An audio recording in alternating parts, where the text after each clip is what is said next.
Good morning, everybody. Welcome to Tuesday Notary Titans on Tuesday, December 3rd, 2019. My name is Bill Soroka. I'm the founder of NotaryCoach.com and the Sign and Thrive Notary Training Course and Community. And the co-host today is, there's Bill. The co-host today is... Sick as a dog, too. Oh, bummer. I'm sorry. This is Carol Ray. Everybody knows Carol Ray, founder of Notary2Pro.com. Carol, thank you so much for being here today. I'm glad I am today. I missed a couple of times here. Yeah, we're glad to have you back. And it's just you and I today. Laura is teaching today, so she might be popping in every now and then, or at least just listening in. But as far as questions go, it's just going to be Carol and I. And right before we jump in, Carol, what are you excited about this week? Heck, I don't know. You know, I wake up in the morning and it's raining, and I love this kind of weather, and I'm happy to be home. So we had a dog visiting us for a week, and Bill and I took a trip, which I wish we hadn't taken. But if I am excited about anything, it's because my son and his wife have been traveling, and they've been out of the country for a week and a half now, and they're coming back home, and I'm always glad to see family, coming back home. And I just saw Helen Mackey, and if I could just say one little thing to her. Helen, thank you for that beautiful letter. I really appreciate the card and everything. Just want you to know it meant a lot. I was going to call you today. So anyway, so what are you excited about, Bill? Well, you name it. I'm excited about it. There's all kinds of good stuff happening.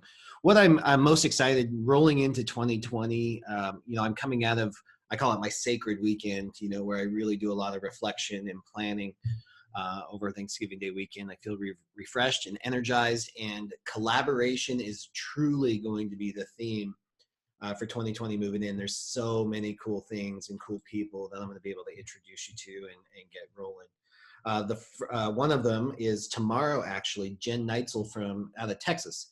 She is, we're interviewing her tomorrow. It's completely free, but it's signing agent marketing tactics, specifically on how to build relationships with escrow officers. Totally free to join. And I posted a link for that. It's notarycoach.com/tactics if you want to register for that and be a part of it tomorrow. And then, of course, there'll be a replay and all that good stuff, too. So we'll record it for you.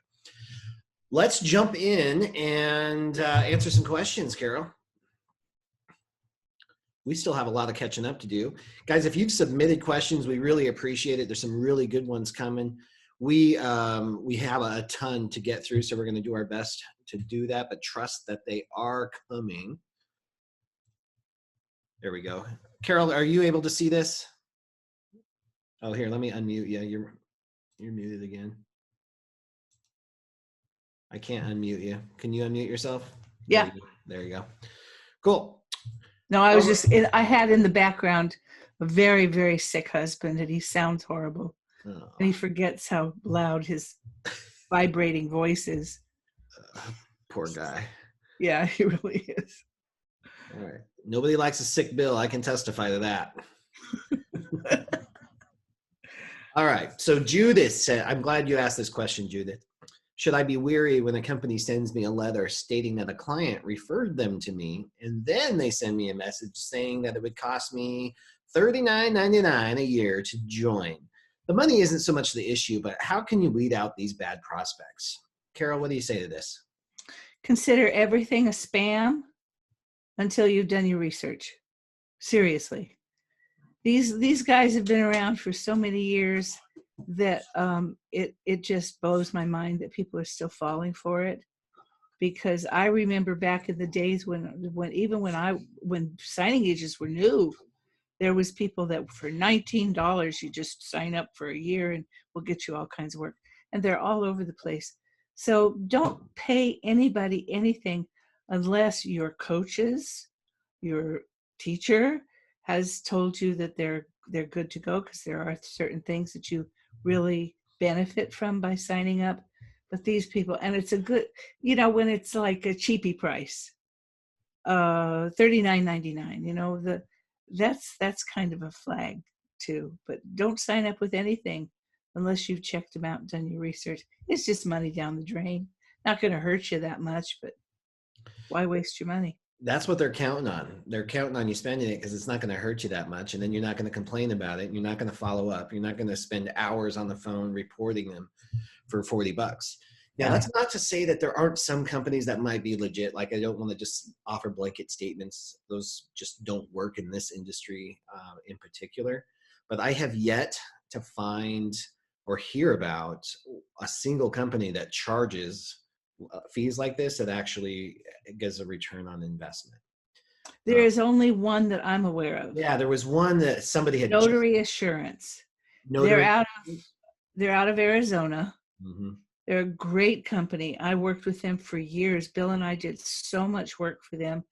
For some reason, and I spoke to the owner not long ago, and that what they've told me is they charge, I think, $10.95 for people to actually register. And what he told me was that they just were so inundated with new notaries signing up, and then they would sign up and then they weren't available. They were just out there splattering their names all over everything. And they said if people are willing to pay that, then they took them seriously, and then they refunded on the first signing. So that's Notary Assurance out of Arizona, and they're very, very nice people. Very good. Yeah, and then that's one company that does it, and I love that policy, and I love that screening process. That's a very creative way to work this. Now, let's distinguish. What we're talking about here are companies that say that they provide business. They're not necessarily directories. There's a difference, and sometimes there are directories, and sometimes they're not. Directories, well-known and established directories, or directories that have a marketing plan that's heavy into search engine optimization, that's a different realm than what we're talking about here. There's the three heavy directories: the 123 Notary, Notary Cafe, and Notary Rotary. Those across the board, across the country, notaries say that if they pay the premium for a premium profile on those directories, it at least makes up the money that they've spent, and then they usually obviously end up making a little bit of a profit. Then we got I'd like to add something about Notary Cafe. Yeah. That a lot of people may not be aware of. Notary Cafe has been around for years and years and years, and they're just really good people. And I worked with them. I recommended them to a lot of the people that hired me because they have a software that they've been selling for years to signing services. And what it provides the signing services is the ability to work through Notary Cafe to get their what do you call it when people sign up to get the sign confirmations. They send out the confirmations for them. They handle the paychecks for them. They do a lot of work behind the scenes for many, many signing agencies. In order for you to get hired by these signing agencies that hire Notary Cafe to handle that accounting business, you have to be registered with Notary Cafe. Otherwise, they won't hire you. And so I don't know how many people know that, but if a company is all taken care of by Notary Cafe, and you try to work with them without being a member of Notary Cafe, they won't hire you. Oh, that's good to know too.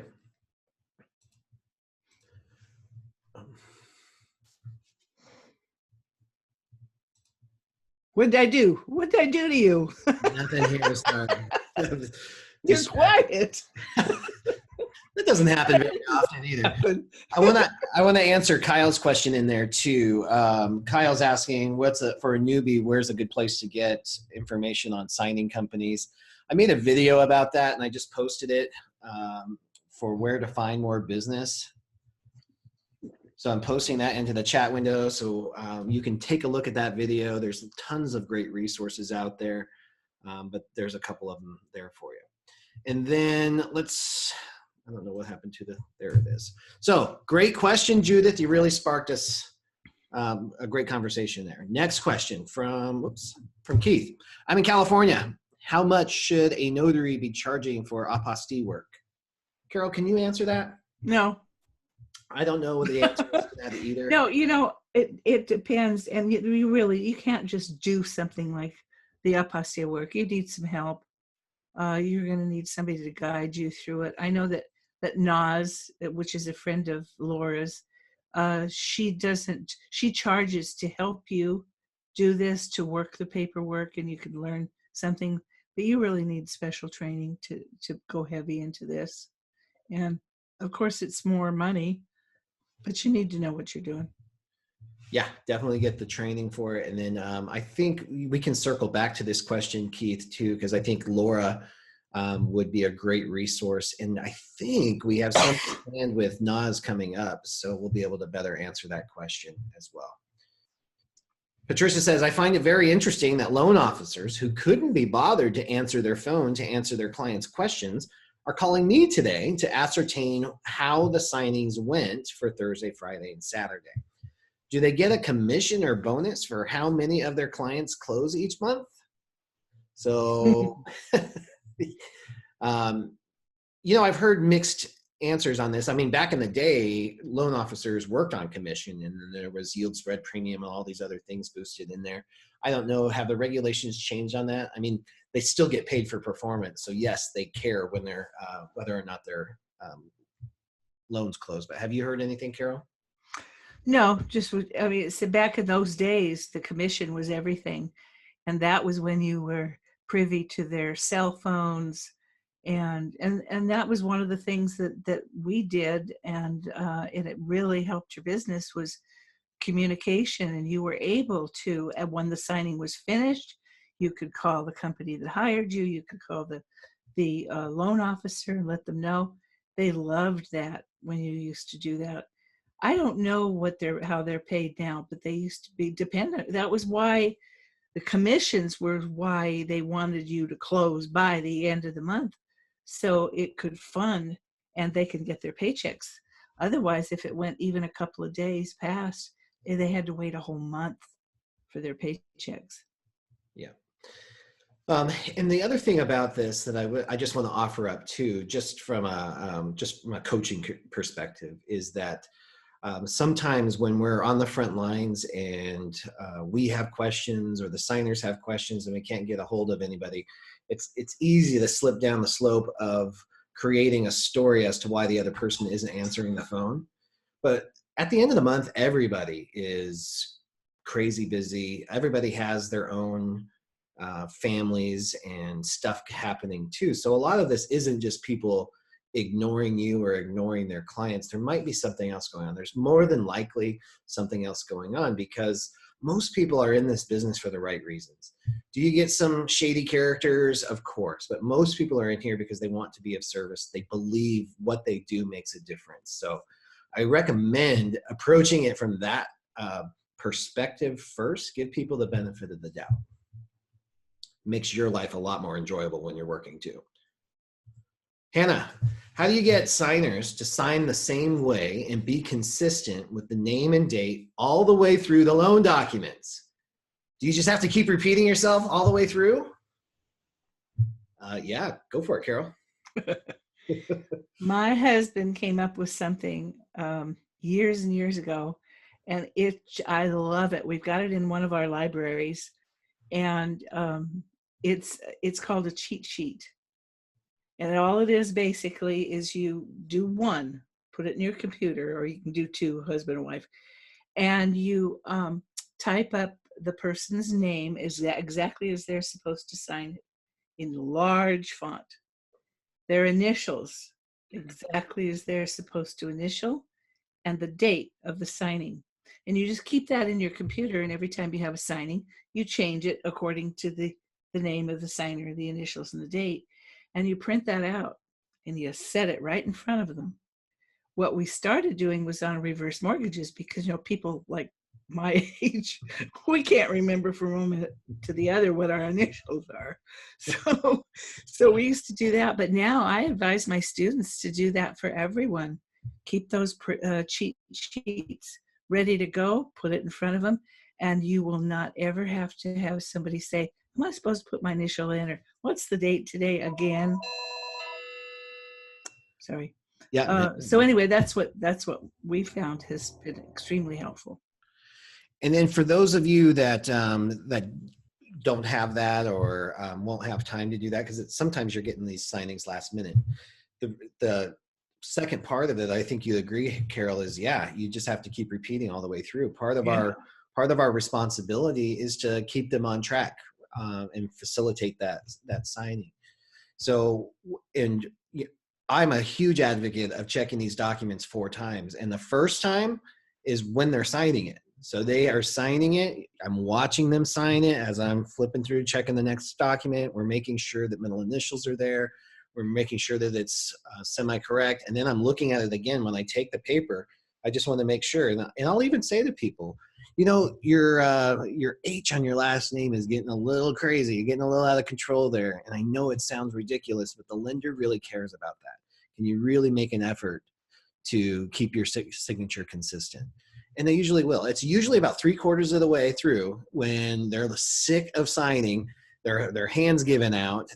That's when things start to change. But yeah, you can just gently remind them to do their best to stay on track. Sometimes it's going to work. Sometimes it doesn't. Some people just don't care. And then the squiggly signature, Carol, what do you say about the scribbles? The scribbles.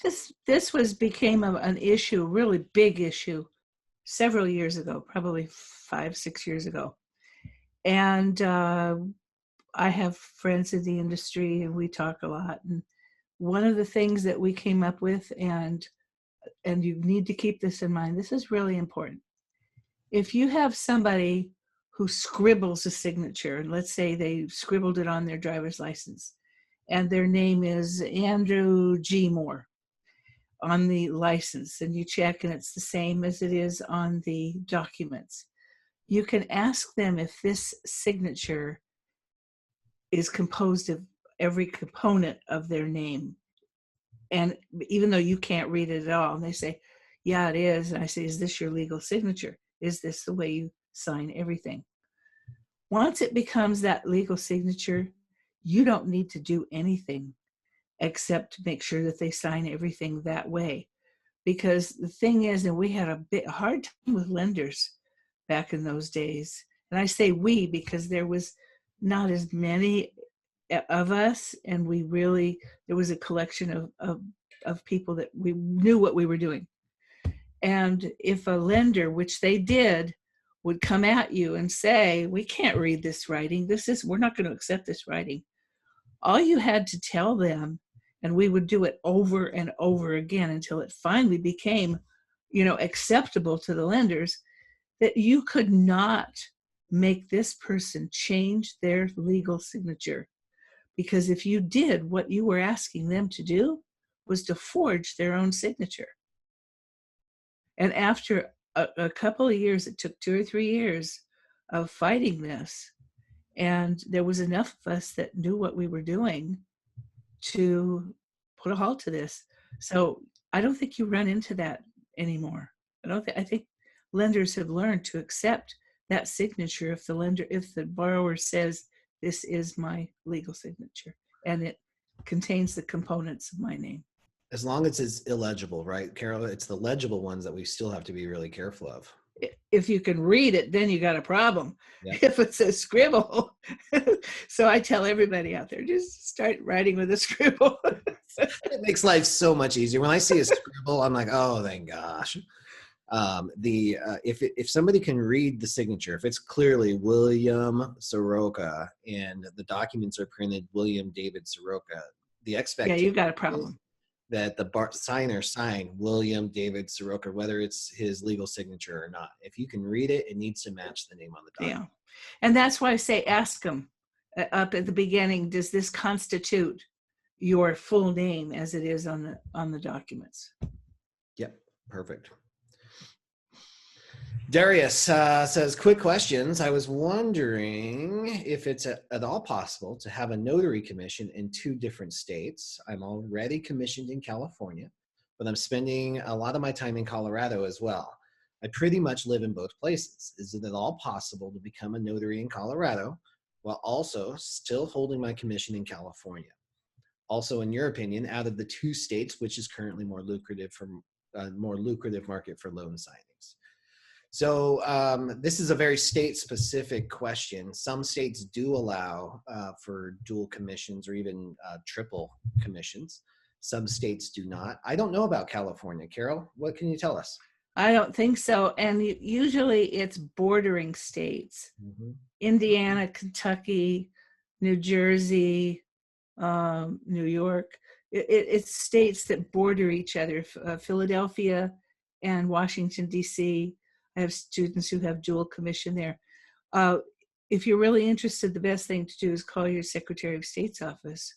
Call them here in California and see if they even allow it. I don't think I've ever known of anyone who's had dual commission with California. Yeah, I know somebody who's trying, but I think it's a matter of not communicating. So I don't think doing it in integrity with the laws. Arizona specifically says you can only have one commission. I think California says that too, but I'm not sure. I'm pretty sure. And I think Colorado is the same way too, because I wanted to summer in either Colorado or Alaska and then come back down to Arizona in the winter. And it was going to be such a hassle because you have to turn in one commission, start the next one, and just do that all the way. So I don't think it's possible. The second part of the question, a more lucrative market, I think for population and growth, California probably has more opportunity, but I know some people who are killing it in Colorado as well. So I think there's opportunity everywhere as far as that goes. Colorado was kind of dormant for a long time, but boy, they are busy now. Blowing up. All right, great question, Darius. Jenny says, when a borrower's docs show that funds are due, but the borrower says they were not told to write a check, where on the loan documents does the lender say that the closing costs are rolled into the loan?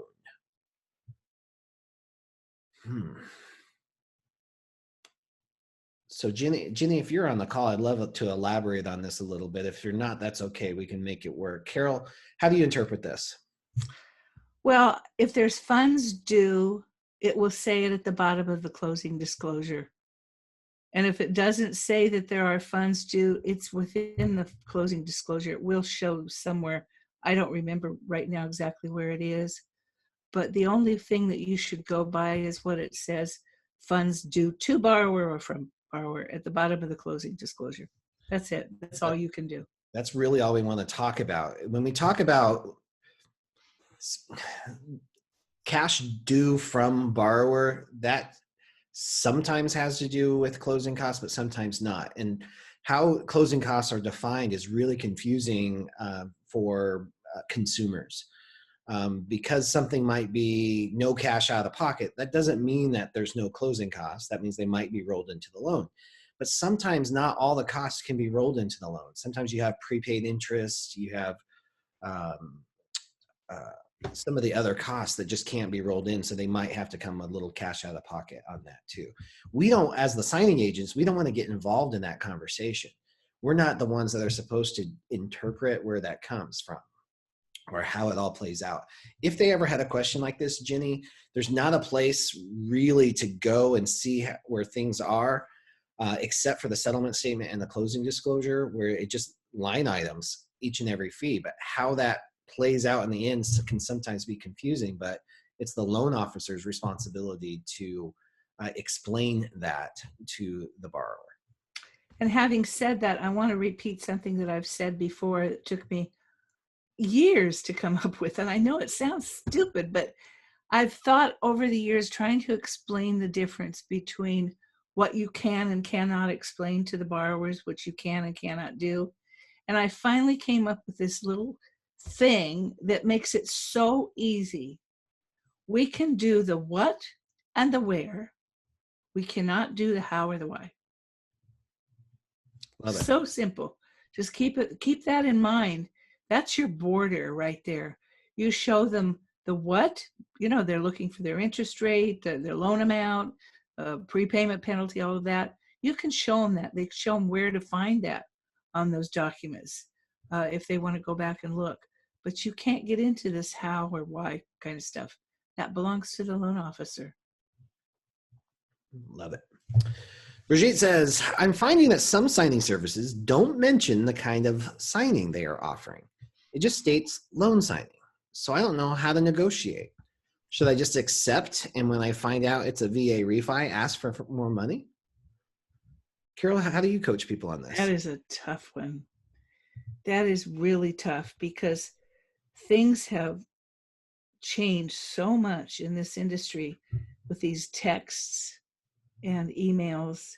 Nobody has a chance to even answer fast enough to get the work. And then when they do, she's right. Bridget's right. It's so frustrating because you don't know what you're getting into. You don't know if there's scan backs, if you've got, where it is. You don't know anything, how many people are signing. I'm watching my daughter struggling through this now. And she'll take a signing because it looks like it's not too far away. And then she'll find out it's just atrocious documents. Mm-hmm. And, you can't really negotiate anymore. It makes you look bad. Mm-hmm. You take a signing and then you tell them, no, it's not enough money for what I'm going to do. They don't like that at all. So I don't know. Let's hopefully some of the people out here will have answers to that. They've been around, long enough. Yeah, and there's some great comments coming into the chat window there too. One thing, Jason Bronstein spoke to that this morning on our office hours for Sign and Thrive, is assume the worst case scenario. Assume the worst case scenario and you might be surprised. So if you're not willing to do a VA refi for $60, then don't accept it. That's short and kind of oversimplified, but I like Joe here. He accepts it and then he tries renegotiating and then declines, probably knowing Joe very professionally about because the details were not explained. And that's the other thing too. There's a lot of responsibility on us. I'm not an advocate of bailing or renegotiating after the fact all the time, but the reality is it has to be a win-win relationship. So if you got somebody kind of baiting you in with not all the information, and then you take a signing for $70 and it's 200 miles away and 500 pieces of paper, that's not fair either. It's got to be a two-way street with these signing companies. All right. From Richard in New Jersey, I have to journal every time I notarize with my stamp. A refi loan signing requires multiple stamping. So do I have to journal every notarization or just once for the loan package? This is still state specific, Richard, but as far as a best practice goes, and we kind of talked about this not a few weeks ago on TNT, yes. You need a different line item for each person for each document that you notarize in a loan package. Carol, anything else to add on that? And you're in California. I think you guys led the way with this. Yeah, unfortunately. Yeah, I hate it so much. I can't tell you. Do you realize that people are having to buy 10 journals in California to every one we used to? Wow. I think then we know who's behind this legislation, right? The journal companies. Brilliant. Tony says, what should be included? I got an idea for a new business. Let's create one. Do you? Hey, just what I need, Carol. Another business. Tony, this is such a great question. I'm actually going to do this on my Friday FAQ in a couple weeks. What should be included on my business card? But let's talk about it now. I think some of the basics would be name, phone number, obviously, and website or domain address is real important. Email address, if I didn't already say that. And then I love to include something that shows some personality, maybe your USP, which is a universal selling proposition, or like your tagline or your motto, something that describes the value that you bring to the marketplace. Carol, what suggestions do you offer on business cards? To be honest with you, I leave that up to Barbara because she does websites real, cheaply for our graduates. Mm-hmm. And it comes with the business card, and she does really beautiful cards. I don't get into that end of the business, mm-hmm. but don't overcrowd it. Yeah. Don't overcrowd it. Simple is way better on business cards. And one suggestion that you had offered earlier in previous months, Carol, was the magnet business cards. Is I always recommend that. anything you can do that will keep that card in people's hands. So the magnets, putting a calendar, or somebody over at Symposium had a tipping guide on the back, something that they'll stick in their wallet and they'll use for other stuff, that will help keep you top of mind. I think that's really good thinking. With Vistaprint, you can get them with the calendar on the back of them as well. But yeah, I've talked about that before with the magnets, and it was funny. And I think I've even mentioned this, that one day I was talking to a student, and I was telling her, you want to go after the general notary stuff, be sure you put magnets on it. And she says, "Oh my gosh, you're right." She was standing next to her refrigerator, and there was a card there for a dentist appointment or doctor appointment for 2014, and this was just last year. Right. And they never throw them out. I love that. That's a great reason to use it. I love Joe's tagline, "Tell me where and I'll meet you there." Awesome. And Candy has, "Because it's about your time." I love that. Love that. That really shows the value. Excellent. Love it, guys. Now we're right at the half hour. Carol, is it okay with you if we open it up to live questions? Oh, of course. All right. Anybody Well, that's unless it's something I can't answer and I look dumb. Yeah, it has to be easy ones, guys. All right, we got 3 hands up, so I'm going to start there. Hank. I'm unmuting you now. Actually, I'm going to allow you guys to unmute yourselves so you can just do it. There we go. Cool. Hank. You should be able to unmute yourself and talk now. Okay, good morning. Hey, good morning. Bill, Carol. Question for you. Names that are hyphen, when they do initials on the loan docs, do they have to hyphen the initials also? They do not have to hyphenate them, but they, depending on the lender, they usually have to include the initial of both names. Carol, have you experienced that as well? I don't hyphenate, but make sure that if they have like a Garcia Romero or something, Garcia hyphenated Romero, that they do the G and the R. Yeah. So you got to use the initials, but you don't have to hyphenate it. Okay. How about dates? Do you have to do 2-digit month, 2-digit date, or does it matter? Typically does not matter. No, because you've got people using military. My husband drives me crazy with this because all of our clocks, like in the car and everything, are set to military 24 hours. And I'm used to, it's 2 o'clock in the afternoon. It is not 1400. Yeah, let people do it their own way, whatever they want. Thank you. Yep, you bet. Great questions. All right, we got another hand up here. Deb, with your hand up. You can unmute yourself and ask your question. Hi, Bill. No, I had a comment for earlier. I don't have a question right now. Oh, sure. You want to share your comment? I forgot what it was now. All right, well, we'll hit you next time. Okay. All right, thanks. Harold, how are you? You can unmute and ask your question. Harold Chisholm. Thank you. I'm like Deb. I have a comment from earlier, but I remember mine. Excellent. Go ahead. What's up? That was on, excuse me, on the question about if a signer says that they don't owe any money and the closing disclosure says that they do. I've had to deal with that several times. And the way that I just deal with it, I don't try to argue with the signer at all. If you're not supposed to give me any money, then don't give me any money.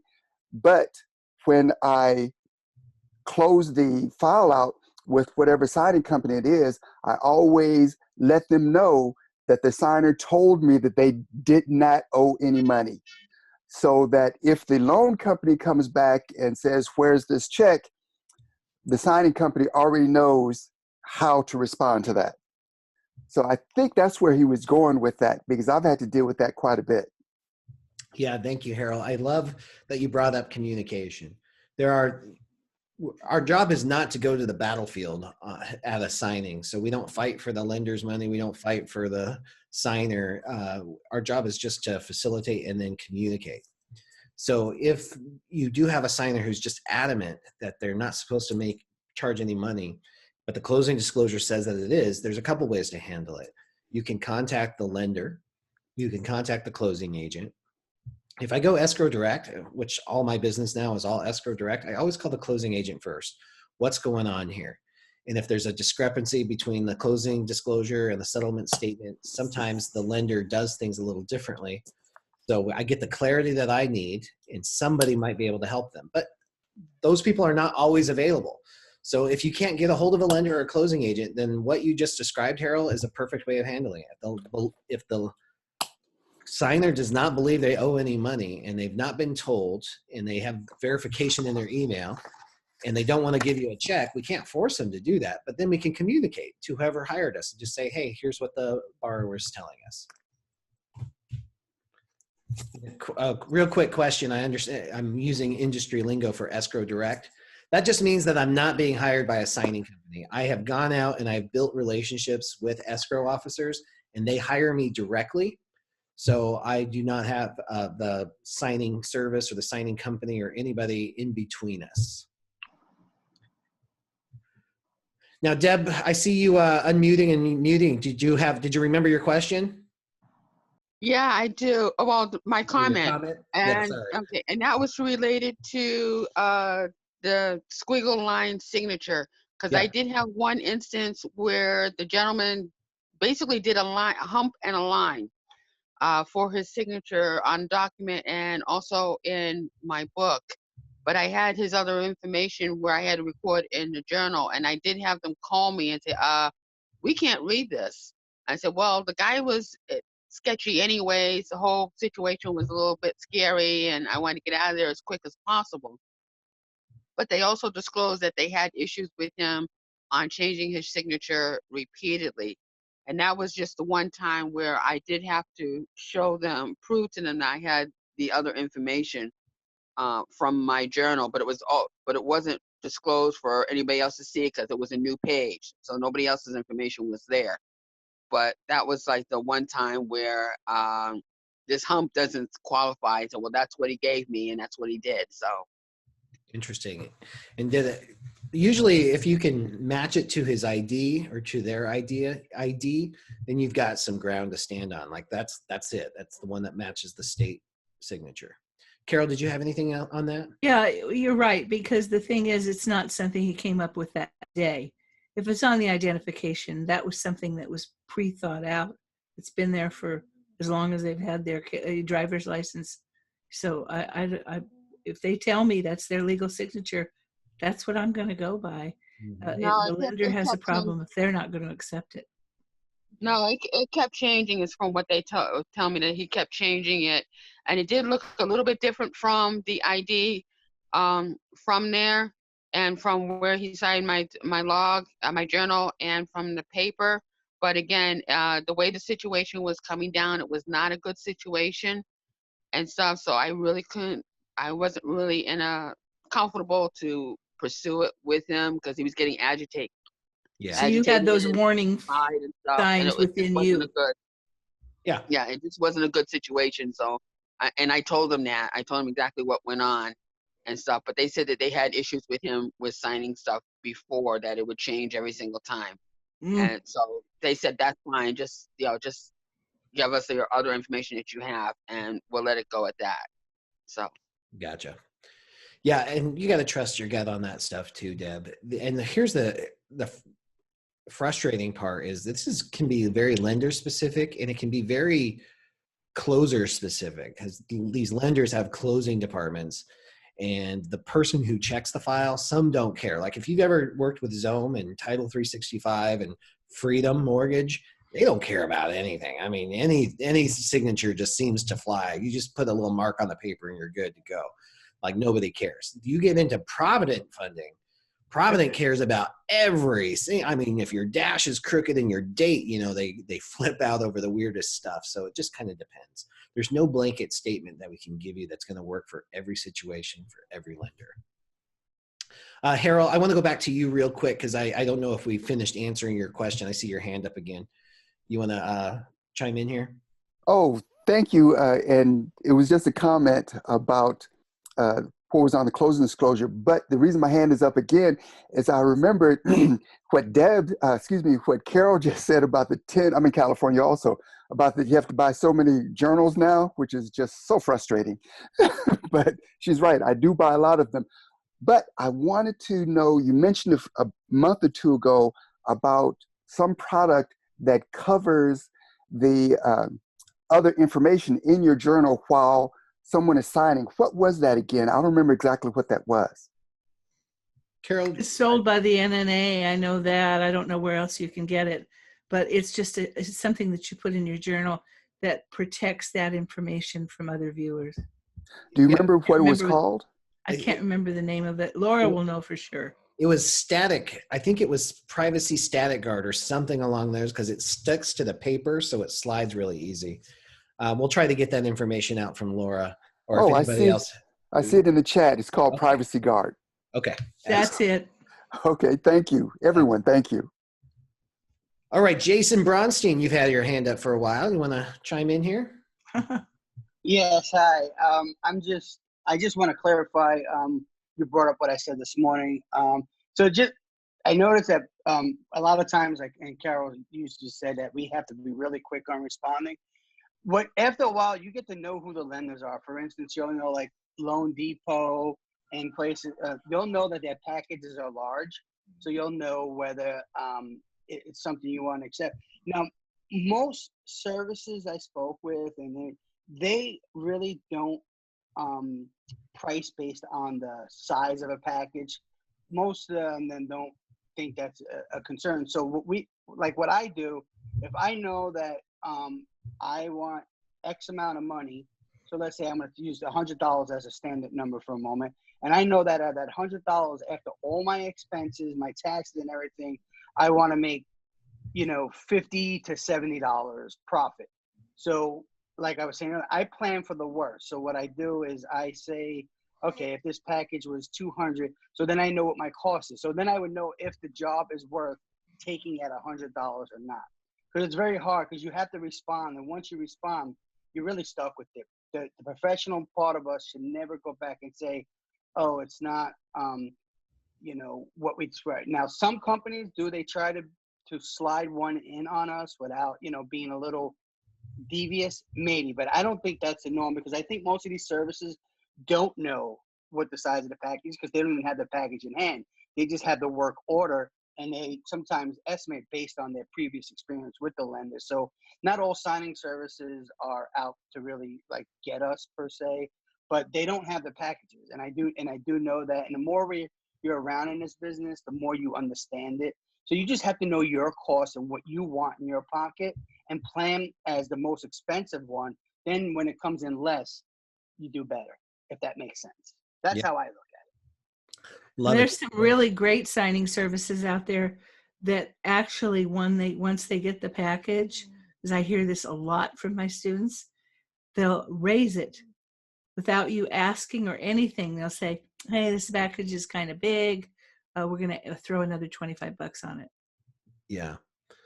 Yeah, that I just ran into that. I got a last minute signing. I used one of my regular notaries out here to do it. And then I got the package, and it was a double POA. A lady not even associated with the signing. She had to sign as a power of attorney for one and then sign as the power of attorney for the other one. I'm like, there is just no way. So we way upped the fee, because that was just going to take a little bit longer on that one.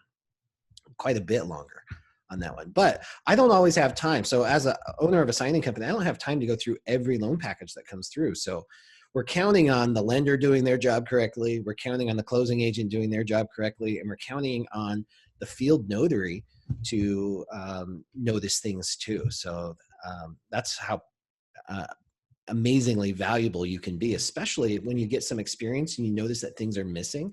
You really become a hero to the transaction. We had a woman one time that we signed with a power of attorney. Her husband flew to Michigan, left her with the signing of the documents, and she had never signed with the power of attorney before. And every page, I'm gonna kill him. I am gonna kill him. She almost quit halfway through. Oh my God. I don't know what happened when he got home, but Oh, I know. I always say, oh my gosh, you've got ammo for years to come when you sign as a people. I'll write another book. All right, Julie Henderson, you have your hand up. How can we help?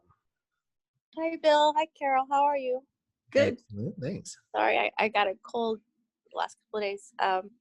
Hopefully you can hear me. I had a situation and I just thought I should share. Carol, you mentioned that I should share this a while back, but met with this lady at a location at a Starbucks, and my husband happened to be there. She didn't know. He sat at a different table. But she gave me this ID, and it looked just like a regular California driver's license, but it had a different feel or texture to it. I took a picture of it, of course. She left and said she had to go to the bathroom or something and came back. Signed my journal. I didn't really notice because I was getting these odd vibes, but she had something on her thumb. She didn't give a best thumbprint. It was just such an odd setting, and she just wasn't a whole package. It was just kind of like a little bit. She was buying refinancing. She said a apartment building or something she owned, and it was just a few documents, and we were in and out pretty quick. But she got up, and this is unusual. She got up 2 or 3 times and said she had to go to the bathroom, just like it was just weird. And I had a weird feeling, and when she left one time, I told my husband to come over here and fill this driver's license. And he touched it, and he went outside. He was like, whatever. He just didn't give me the time of day. And then I got a call a little later from the title company that they had flagged it for fraud. And I was really taken back because something in my gut told me that something was wrong. And then I got a call from the Berkeley, I live in California, from the investigators team in Berkeley, and I had to go up to the police department. I think they were checking me out too. But then I had to go back and do a lineup of her and a few others to guess who she was. And I was just too nervous to really picture it out. But, I brought my husband, and he was able to figure it out real quick. I was just too nervous. I had watched a show about people getting incarcerated without really being guilty. So it was just me, but my husband was able to find it really quick. But I just wanted to share that with you, that that investigator said he wouldn't mind meeting with our group of notaries to explain some of the things to be concerned about if you're in that situation. But the lender said, I didn't necessarily do anything wrong. They just, in the future, just let them know if you have that funny gut feeling that something's wrong. And the investigator did the same thing too. He said, just say that something is wrong with your thumb. I need you to wash it off. I need you to rub it off. I need you to do it again, and have them go down the page until they get it right. And either they'll get up and leave because they're fraud, or if you feel uncomfortable, he said, don't do it if you feel like your life's threatened. Just, go on and get out of that situation. But I just wanted to share that because it was quite an experience, to say the least. Yeah, very scary. You can be in bad situation when you're dealing with stuff like that. I always recommend to my students, because you never know when it's going to happen. I've talked about before how I got involved years ago, DAs coming into our escrow office, guns drawn, and they were looking for these thieves that were stealing people's property, loaning, borrowing on them. And if you get into a situation as a notary sitting at a table with a person or people that you think are providing, false identification, if you feel afraid, go ahead and do the notary. Make sure you've got pictures of everything, all of the information that you need, and then hightail it to the police department. Yeah, those pictures really saved me, and it really helped because it proved, I could even show you guys, the lady is in jail, but they really proved that that California ID looks identical to a California driver's license. Only thing I could tell was different was the texture. That was literally it. It felt like bumpy, like somebody ironed something bumpy on the driver's license. That's all that was different.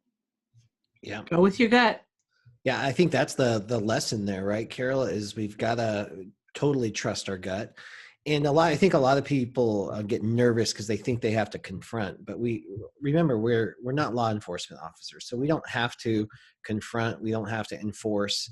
if we know something's wrong and we feel threatened in any way, we can complete and then report. So you can still follow that trail on your gut there. But thank you so much for sharing that, Julie. That's huge and that's scary. It's like our worst case scenario, our worst fears coming up, and you got it out of the way relatively early in your career.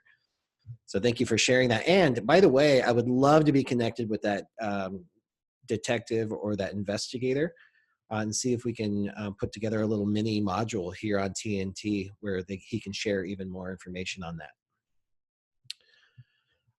Jeffrey Clark, you are free to unmute and ask your question. Yeah, hi, Bill and Carol. So I just wanted to make a comment about the journal situation. I'm here in California, and we have to do one line per item. And I've been on both sides of the table where there's notaries that just get one entry for the whole transaction. And the problem is, and I had this happen this year, is people from the public can ask for copies of the journal entry for the document. And if you have one entry for 10 documents, that's hard to give a journal entry. So, I do one per document for each signer. And when somebody called me and said, I need a copy of those journal entries, I made copies of, I think it was 3 journal entries or something, and send them off. And that's, I know people don't want to spend money on journals and so forth, but it's just better to do it right and be covered in the long run. So. Yep, definitely. Thank you. That is definitely a best practice in all states. If even the states that don't require a journal, it's considered a best practice for covering yourself and then, of course, protecting your customers by having a different line item for every single document for every single signer. James and Abby, you're free to unmute and ask your question. Oh, hi, Bill. Thank you. It is 2 people. Hi, welcome. Hi, everybody. I did want to say we do have a little thing that was asked for, the Privacy Shield Guard. The item number, if anybody wants it, is 07344. And that's item number 07344. Is that from the National Notary Association? Yes, yes. All right, wonderful. Thank So you. that's not the reason I raised my hand, though. There is, you were talking about, identification, and of course, I'm inundated in my inbox with so many things I sign up for. Somebody sent over something about a pen that helps you identify, and only the NNA sells it.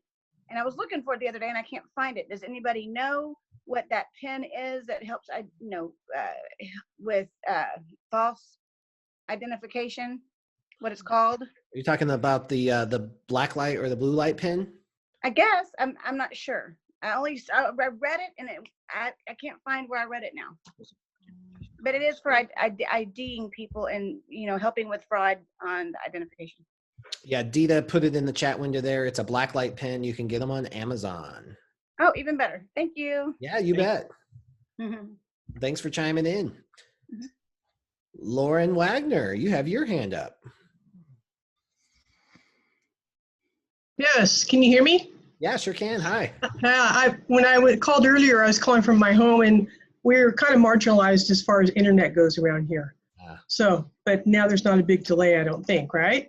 No, I think we're good. Good. Hey, so I sent a document to you, which was for a face-to-face interview verification that the borrowers were supposed to sign, and it had a spot on there where they wanted me to notarize it, and it was not in any form that was notarizable. So it wasn't an acknowledgement, it was not a jurat. So what I did was that I crossed out this area that they wanted me to notarize, which is just a box, and wanted me to put my seal there. I'm assuming they wanted a notary, and I couldn't put a seal without notarizing. Correct me if I'm wrong, because I'm just learning all this stuff, right? Mm-hmm.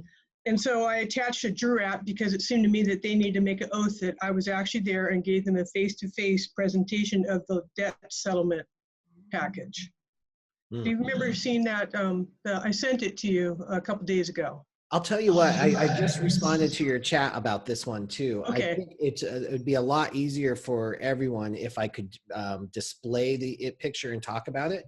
And I would love to have Laura on here and her perspective on it too. Do you mind if we hold that off till next week?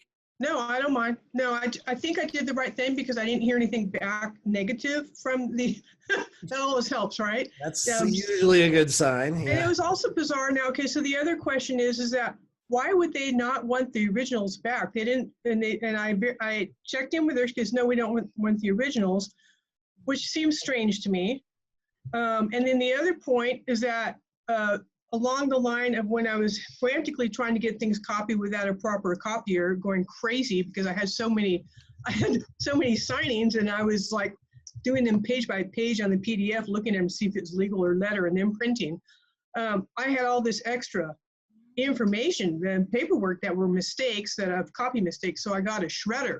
But I think it's really important to have a shredder to shred these documents that we make mistakes on, because that a lot of information is on those documents. Yes. So, I mean, just a point, because I haven't really seen it anywhere as far as equipment, must-have equipment, but for notary mistakes like I was making, I definitely needed it. So I will I'll bring that up next week, that I'll have it. Yeah, great. Hopefully I did the right thing. Sure. Okay. I have a suggestion. Yes. As an alternative to the shredder, which can take hours and hours. My husband came up with this years ago. He used to take the kitty litter bucket, that the kitty litter comes in, and he'd fill it up with water with not much bleach, a couple cups, I guess, and he'd throw documents, because back then we used to get stuck with documents all the time. And he used to throw the documents in there. About 3 days, they had turned to paper mache. And then we just dump them in the trash instead of sitting for hours trying to. Well, I've been burning them in my fireplace after I shred them, so there they you work go. pretty well. That works too. Talk about destroy. I thought you were going to say you turned it into paper mache and then made art, Carol. You can. Yeah. You can. If you have kids, that's exactly what happened. We had grandkids. Oh boy. Yeah, that's a great point on the shredder though, because we do end up with extra documents a lot of the time. So, and it is our responsibility to destroy those. All right, great. And then I'm looking forward to, we'll get the document up for next week. So thank you for Perfect. Thank you. Yep. Thank you. Keith, you've got a question. Yes. Hello, Bill and Carol. Good morning. Hi.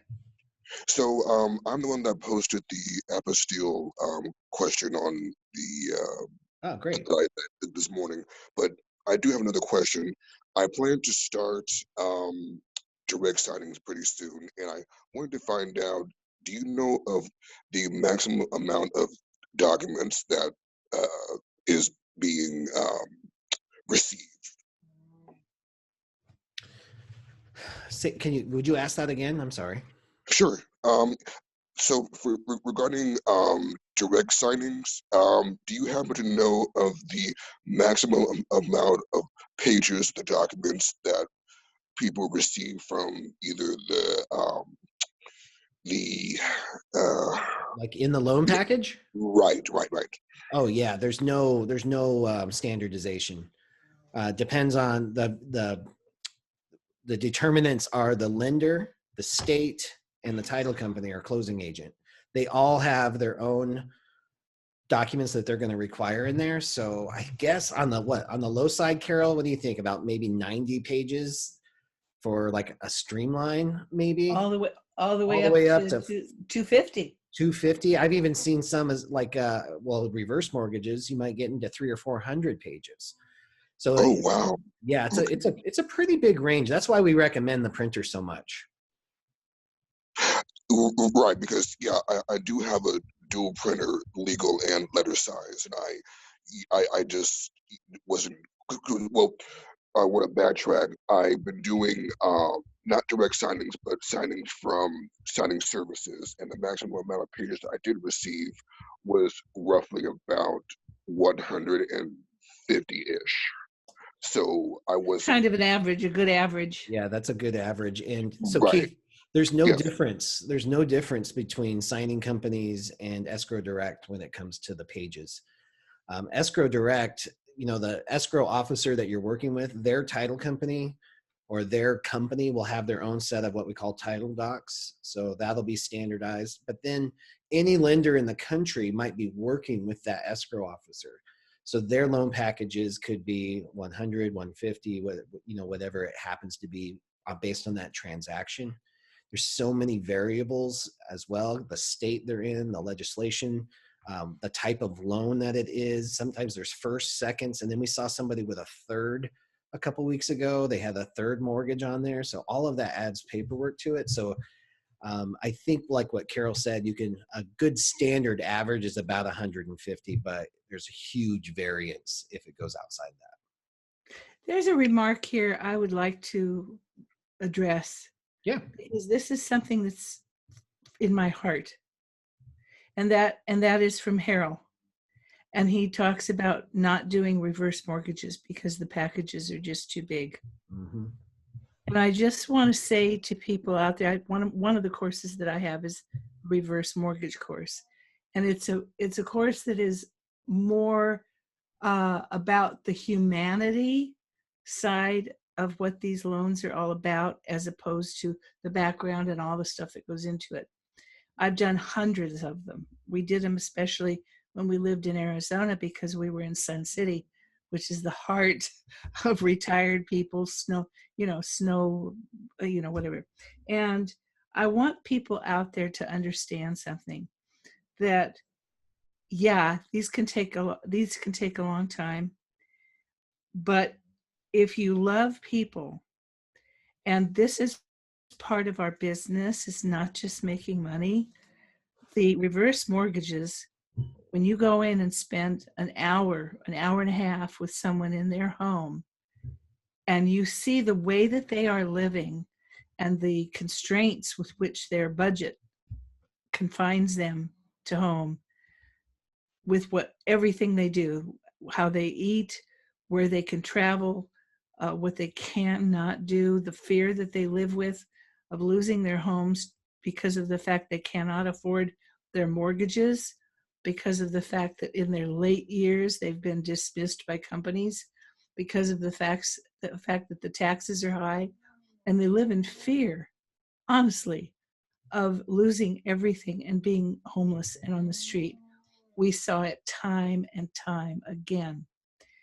When you go in there and you help somebody, they really don't care about everything that's in those documents. I don't remember more than one or two people that we went to that actually wanted to go through everything. First of all, the loan officers on reverse mortgages are spectacular. We never met one that we didn't really know that they believed in what they were doing. Mm-hmm.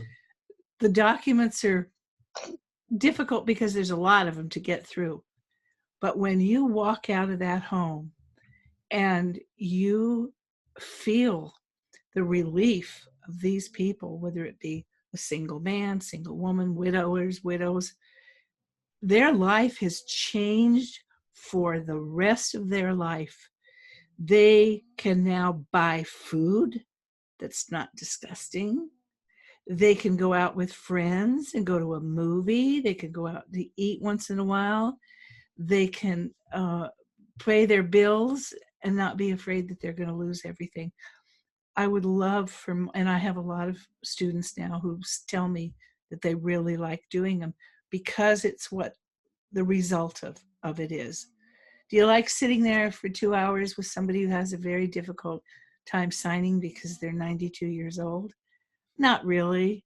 But you know what? When you leave that home and you know what you have been able to do for those people with that hour that you spent with them, or hour and a half, it is worth everything in this business that you put forth for that reward. So that's all I want to say about it. But well, now it's my turn, Carol, because yeah. I'm so glad that we're on the same page with this. And I love that we're both very heart driven and we are in this business because we do help people. And guys, if you ever want to feel like your work matters, reverse mortgages will give you that feeling magnified like you've never experienced. And I know Victoria's on here. She loves reverse mortgages. But we both, both Carol and I have intense reverse mortgage training, because knowing how to do a reverse mortgage signing the right way does change lives. And the loan officers and the industry that's surrounding it, they really believe in what they do and the lives that they change and impact. So when you're in there, it really does make all the difference. I highly encourage anybody who doesn't mind fresh baked cookies and good conversation to really look at reverse mortgages. And as far as growing that business and finding them, I'll give you, I saw a question in there too. There is a whole group of loan officers across the country. They're called CRMPs, Certified Reverse Mortgage Professionals. And they specialize in reverse mortgages. And then there's title companies that specialize in reverse mortgages. You can look at them up. I think it's reversemortgage.net. You'll have a whole list of all the loan officers that specialize in this. Remember how to build authentic relationships, though, guys. Don't just, like Carol, Laura, me, we talk about all the time. Don't just contact them and ask them for work. Don't just contact them and throw up about how great you are in this business, how passionate you are. Grow the relationship in an authentic way. Encourage them, honor them for what they're doing. Do your research ahead of time and connect and build those relationships and let those things foster. There's less than 150 CRMPs in the country. One of them, based right here in Phoenix, helped me build the training program that we have. They are so passionate about what they're doing, and they're craving people like you and me who care about the customers enough to really do a good job at this signing. So we will wrap up there. We're past 10 o'clock or past 9 o'clock for you, Carol. Can you believe that? 10 past. I love answering these questions, though, because, where else are people going to go when they've got these crazy things that they can't figure out? Yeah, no, this was great. I'm glad we had time to do all the live questions as well. And Jason just messaged me. Jason, did you have one thing you want to close us out with something?